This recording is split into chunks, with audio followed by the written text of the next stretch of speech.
Hey folks, so I wanted to do a video on the ideological triangle. So what I'm talking about here is you'll notice there are three distinct overall philosophies and worldviews that can be grouped into three main types.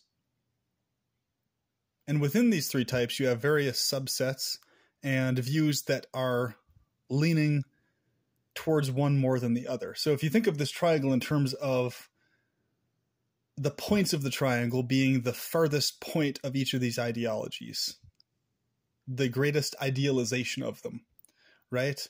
And then the lines of the triangle, the flat sides, the areas between these 2 points is where all the other ideologies fit in, right? At some point between these views.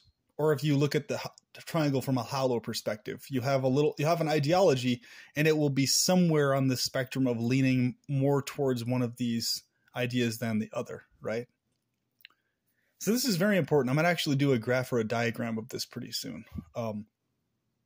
So what you have is the first point of this triangle is you have the various natalist ideologies. Now, what is natalism and what leads to a person thinking natalism is a good idea? Whether a person has kids or not is secondary. The point is someone who values this concept or idea, it stems from a very specific view towards reality, right?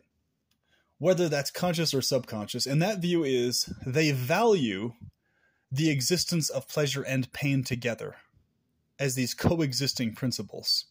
So they feel that pleasure has value and pain also has positive value, right?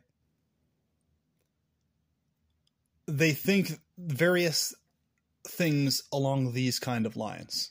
So therefore, that's why they think it is worth it to risk pain and to guarantee pain on sentient forms, because they genuinely believe pain in its various varieties, both mild and excruciating, has deeper significance and value to it in a positive sense.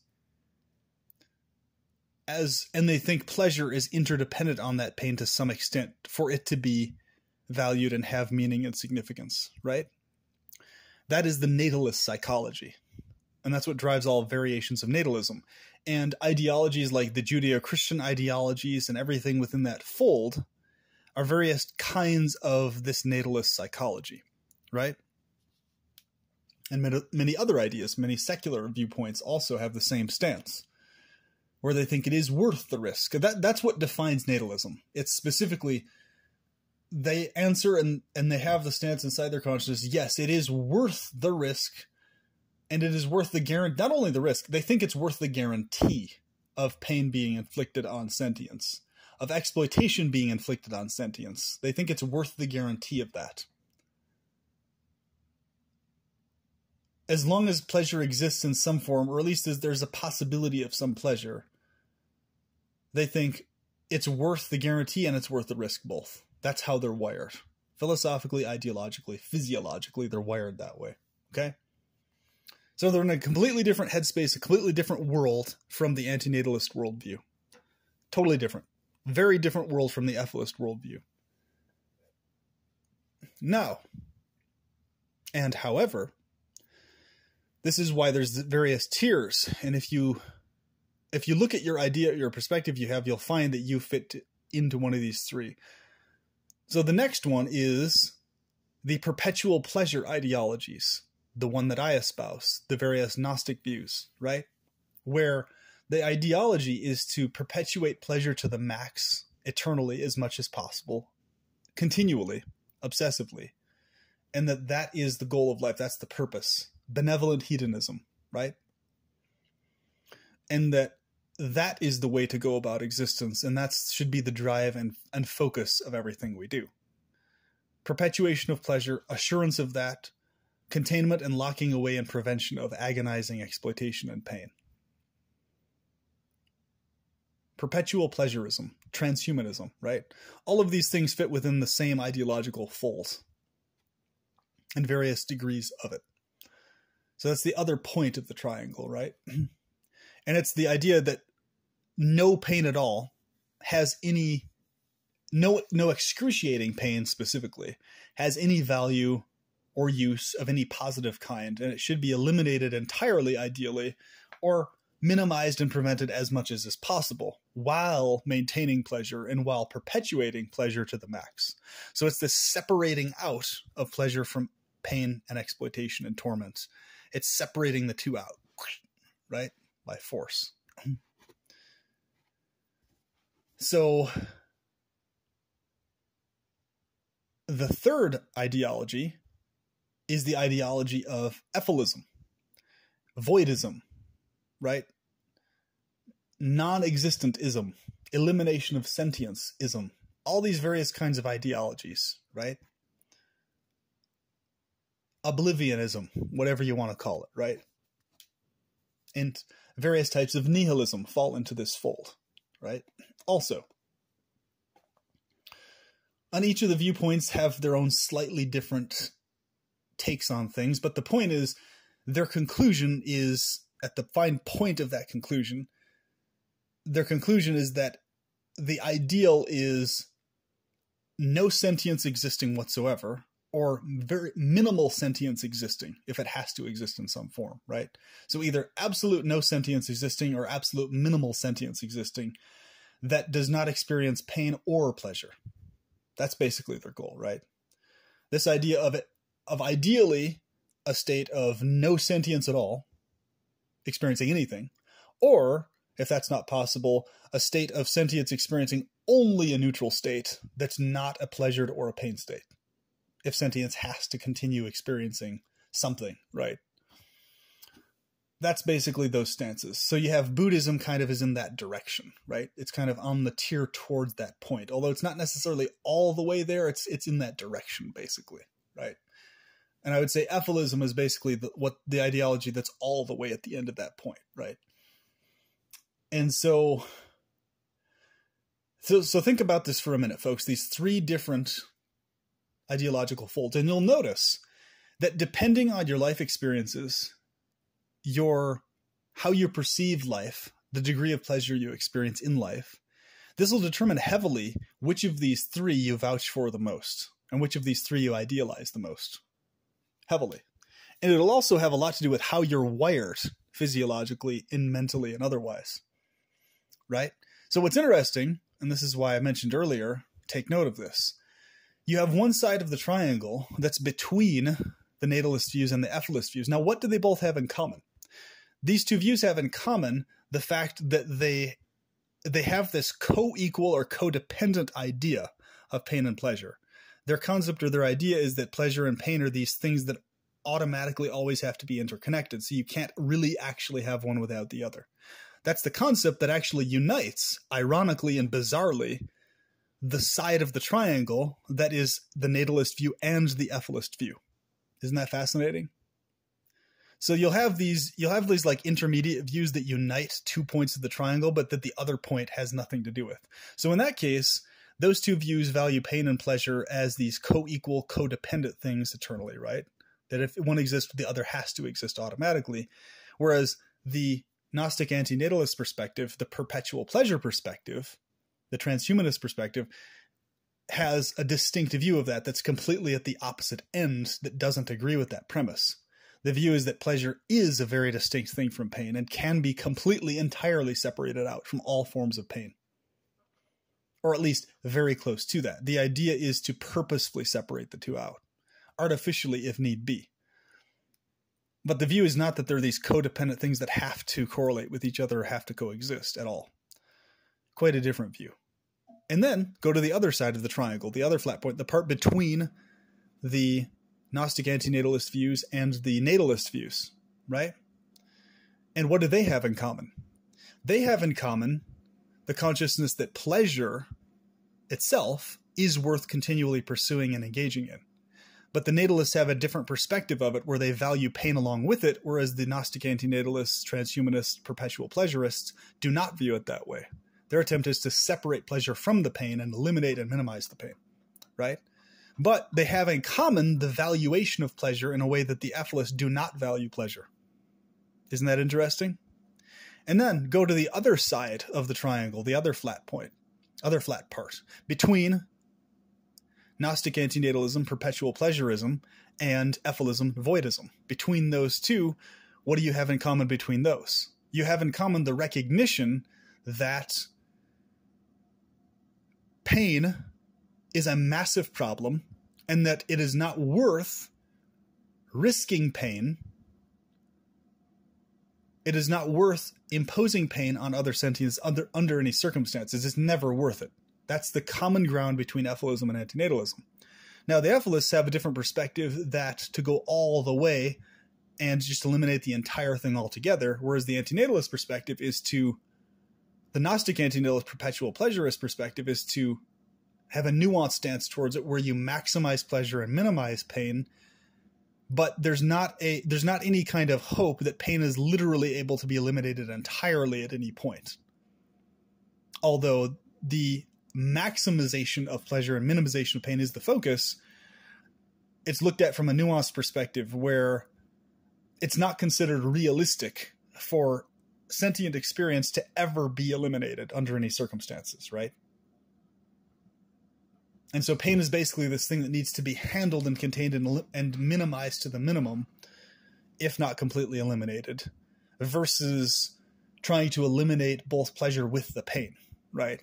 So they just look at it from a different perspective. So any point of this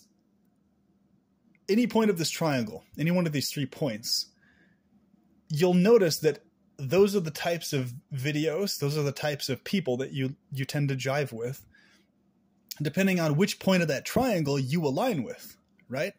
So there's tons of natalists in the world. The majority of people in the world have the natalist stance. They have the pain and pleasure both have positive value stance.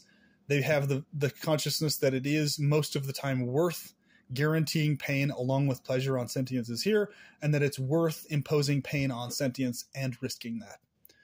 And that's how they see it. Whether they philosophize it that way or don't, whether it's subconscious or conscious, that's their worldview, basically. And they'll tell you that if you actually talk to them at length. And in their actions, they will show that is their view. Okay? And then if you talk to us, the perpetual pleasurists will explain our view to you and why we hold that stance.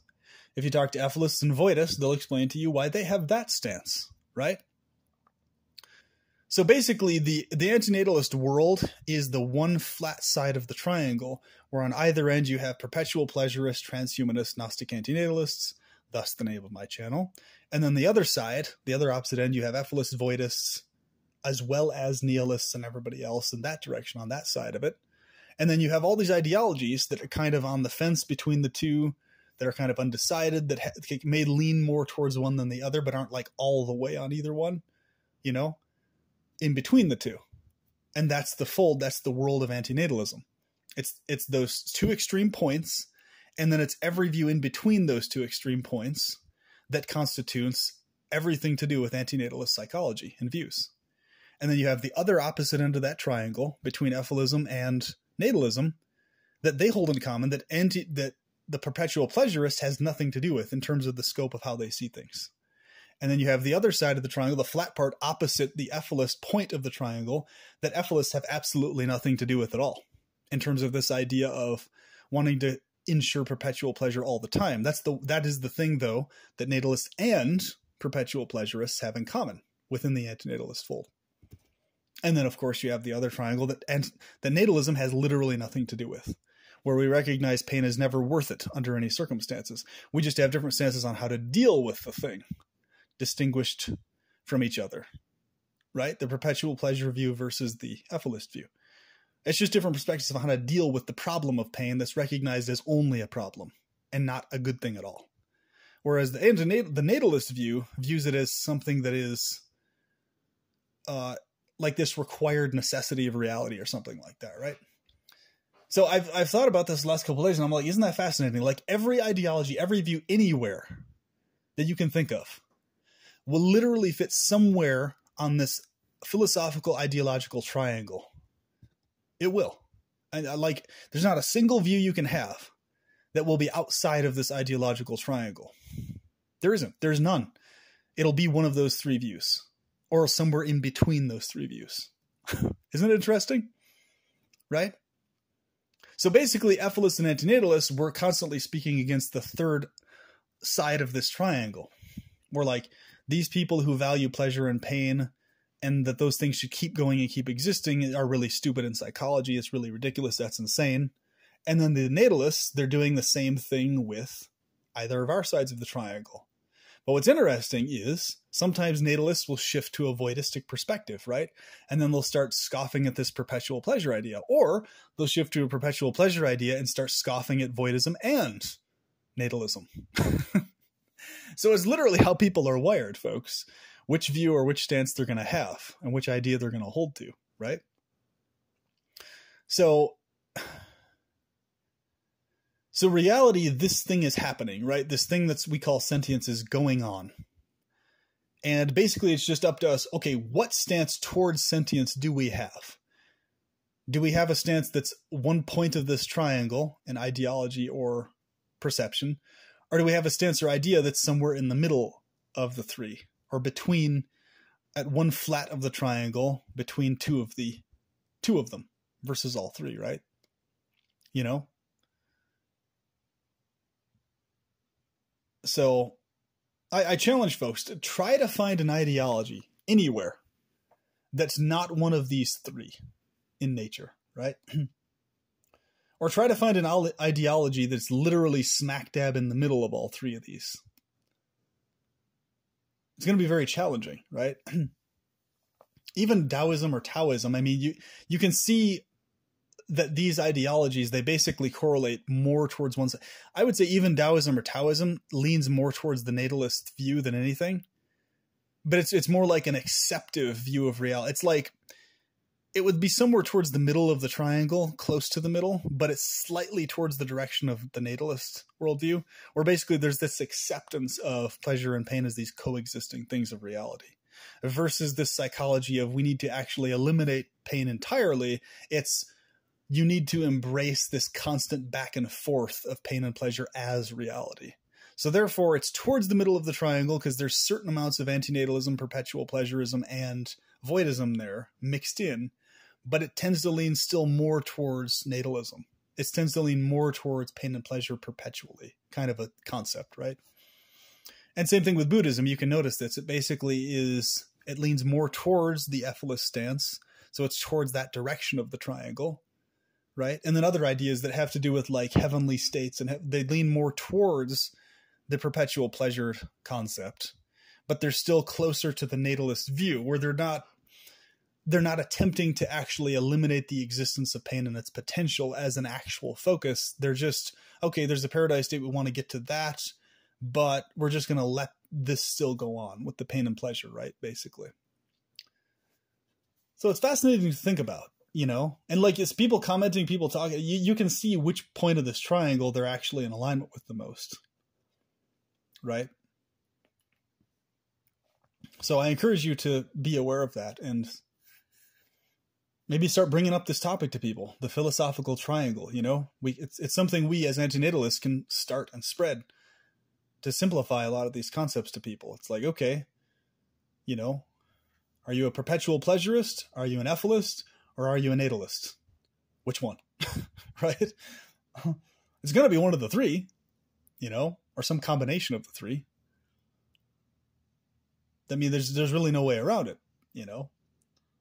So I'm a perpetual pleasurist, solidly, hands down, period, no questions asked. Always have been, always will be, as far as I can tell. I don't see why it would be anything else. And it's connected to many things. My upbringing, how I'm wired, my life experiences, my practical firsthand correlative experiences, you know, just deeply thinking and feeling about stuff leads me to that conclusion also. It's so many things lead me to have that perspective. And others have distinctly different perspectives, you know, based on all the same factors. And different experiences with all these various factors. Ideologically, life experience, all these types of things, right? So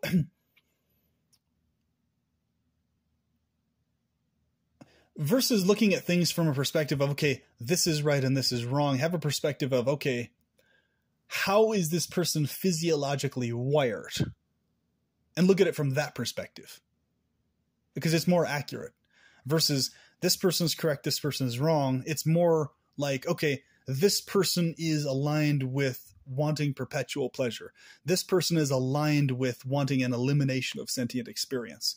This person over here is aligned with valuing pain and pleasure together in various combinations. And so it's like, okay, that explains it, right? And then either of the three sides is going to consider the other sides wrong to various degrees. But really, the more accurate way to see it is they're wired differently in terms of their brain chemistry, in terms of how they experience reality, etc. It's not that either of the three are actually right or wrong. It's just that they're wired differently in terms of how they process pain and pleasure and how they value those things or not. Right? That's what this is. It's are you valuing the things? How are you valuing them or not? And obviously you're going to think the other views that process those things differently than you are wrong. And then you're right. Obviously. Of course. Right? But I would suggest that there's no question of right or wrong per se in any of this. It's just how are people wired to process these things in and of themselves? That's really what we're dealing with here. Right? Obviously, I believe and feel that I'm right for many reasons. Ethelists feel that they're right for many reasons. Natalists feel that they're right. And each one of them, in their brain chemistry thoughts, they figure out mental jugglery or gymnastics as to why they are correct, or why they are the deeper thinker, or why they are the most well-informed on reality, distinguished from the others. All three of these ideas are doing this, right? But it's literally... You know, and personally, I would suggest that these three concepts or ideas or psychologies extend all the way to the level of goddesses and gods, that they're seeing reality also along these three different lines, right? And combinations thereof. So this very well may be a thing that extends way beyond humanity. In terms of the actual nature of reality, involves states that have pain and pleasure going on continually in various combinations, natalist worlds, where you have perpetual pleasure worlds, where there's this constant separating out of pleasure from pain, perpetuating pleasure, eliminating pain. And then you also have worlds where there's this constant attempt to eliminate the max number of sentiences and keep reality free of sentient experience of both pain and pleasure, keeping it at basically this neutral state, if not completely not existing, right? And you probably have this thing going on eternally, forever. Like three different kinds of worlds, three different kinds of psychologies, three different kinds of entities driving said worlds, right? Realistically, right now we're just in a natalist world, obviously. We're in a natalist universe. Right? This extends beyond our species, beyond reproduction as we experience it on this earth. Obviously, this universe is a cannibalistic universe, right? Where pain is connected to pleasure, and there's all this like interplay dynamic between this, and any separation of pleasure from pain out is this very artificial process. And I would suggest artificial in a good way process. Many would suggest artificial in not a good way, right? Or any combination thereof. So the point is, it's like, okay, we know at least what this kind of world is, and the antinatalist psychology, or rather the perpetual pleasure psychology, is idealizing and longing for a different type of universe or world. And the Ephelist psychology is yet again dealing with a different type of world from either of those types of worlds, from this one or the perpetual pleasure world. You know? And it's just right now, because this world, this universe is a natalist universe, right? A natalist world. That's why the psychology is predominantly towards that. And then we're the outliers, right? It's kind of like we're foreign travelers in a foreign land, where the native language is natalism, where the native culture is natalistic culture, right? So it's like we're coming in here and we're just like, you know, what the fuck is this? And they're like, what the fuck are you? Like, it's like a Dr. Seuss episode, you know? It's like, okay, Ephelism and perpetual pleasurism, those are both really weird ideas. You're both foreigners. You might come from slightly different planets, but what the fuck are you, right? And then we're looking at them the same way. It's like, what the fuck are you? it's like you have this standoff between two different ideologies, two different psychologies that can never mesh, right? It's like, it makes me think of those two birds like just standing in front of each other, like stubbornly, while the whole world moves around them, right? So it's just like, it's like a Dr. Seuss episode, for fuck's sake, you know? That's really what it is, folks. So the philosophical ideological triangle, you know? Think about it. Share the concept with your friends. Talk about it. Do videos on it, you know? Do response videos. I'd like to hear what you folks think about this. You know? Can you find some ideology that isn't either one of those three or in between the three? A combination of those three? Because I can't think of any. I've thought of every ideology I can think of. And I've studied all the ideologies on the world as far as I know. Religious ones, you know, philosophical ones, conceptual. They all fit into one of these three views. Or some combination of the three, you know? And I think this perspective is completely sealed of any holes or loose gaps, because I challenge people, find a single viewpoint that isn't either one of those three directly or leaning towards one of those three, or a combination of them in some way, shape, or form, right? Try to find one. If there's anything outside of that, let me know. I can't find any. You know, and I think this will be a very useful tool or diagram to use going forward.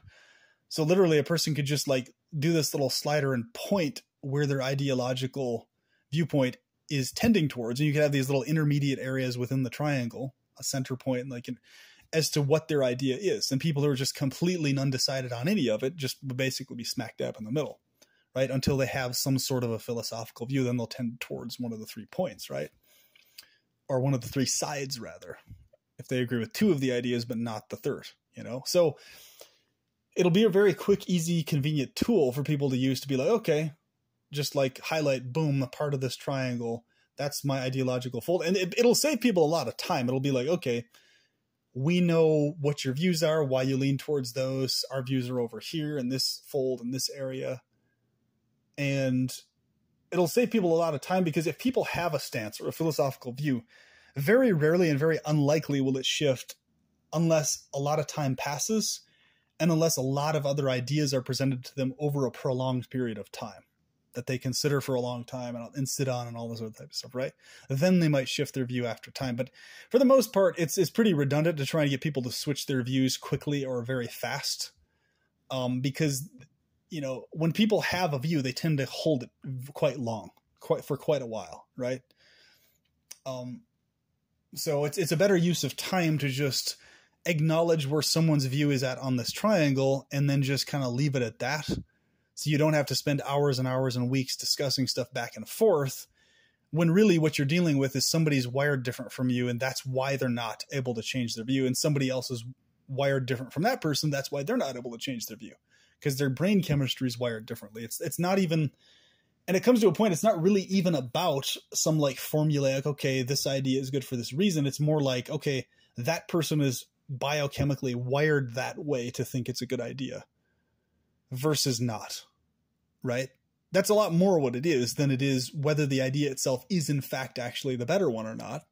It's how's the person wired or not. So, okay. There you have it. And I hope this is good food for thought this fine evening. And with that, I will talk to you soon.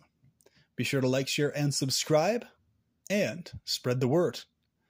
Gnostic Antinatalist, signing out. I'll talk to you later.